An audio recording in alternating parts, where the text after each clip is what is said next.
ఈ దినమున fathers day అని అంటారు. ఎట్లవుతుందండి ఫాదర్స్ డే అని అంటే, మరి మనకు ఇక్కడ ఎక్కువ ప్రాచుర్యం లేకపోవచ్చు, కానీ మరి విదేశాలలో అయితే ఎక్కువగా దీన్ని ప్రాచుర్యం చేసుకుంటారు. ఎందుకు అంటే సగం వయసు వచ్చేసరికి వారు తల్లిదండ్రులతో జీవిస్తారండి. వారు వీళ్ళు ఎక్కడ జీవిస్తారు, వేరుగా వారు ఉంటారు. కనుక వారు ఏం చేస్తారంటే ఇలాంటి ఫాదర్స్ డే అని, మదర్స్ డే అని ఇవన్నీ చేసుకొని ఆ దినమున మాత్రము వారు వచ్చి వారి తల్లిదండ్రులతో గడిపి వారితోటి ఆనందించి మరి ఏదో ఒక రోజా పుష్పాన్నో లేకపోతే ఏదో ఒక ఇది చేసి వారి ప్రేమను చూపించి వెళ్ళిపోతూ ఉంటారు. పిల్లలు గమనించండి, మరి దేవుని యొక్క వాక్యము అది లోకరీతిగా మనం చూసినట్లయితే ఫాదర్స్ డే. అయితే ఇక్కడ మరి వాక్యం మనకి ఏం చెప్తుంది అన్నట్లయితే పిల్లలకు చెప్తుంటున్నది, మరి తండ్రులైనటువంటి వారికి కూడా తెలియజేస్తూ ఉంటున్నది. ఏమని తెలియజేస్తున్నది అన్నట్లయితే ముఖ్యంగా మొట్టమొదటిగా చదువుతున్నాం చూడండి. పిల్లలారా, ప్రభువునందు మీ తల్లిదండ్రులకు విధేయులైయుడి, ఇది ధర్మమే.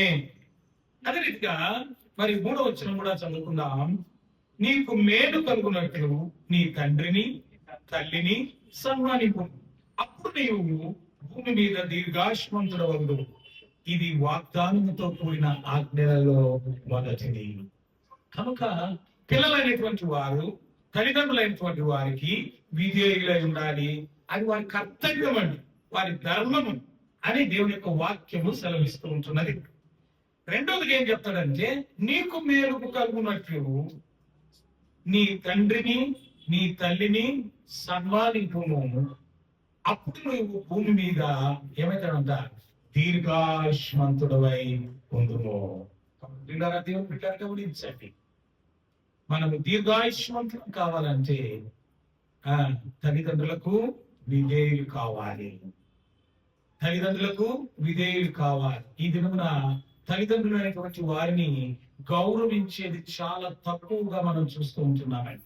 ఎందుకు అన్నట్లయితే ఈ యొక్క మరి మోడర్నిజం అనేది వచ్చిన తర్వాత, ఈ యొక్క టెక్నాలజీ అనేది ఇప్పుడు అయిన తర్వాత వారు ఎలా నేర్చుకున్నారంటే వారు దాని మీదనే తమ యొక్క కాన్సన్ట్రేషన్ అంతా చేసి తల్లిదండ్రులు కూడా పట్టించుకోరండి.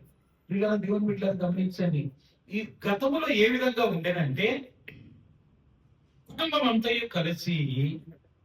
కలిసి భోంచేసేవారు. గమనించారా?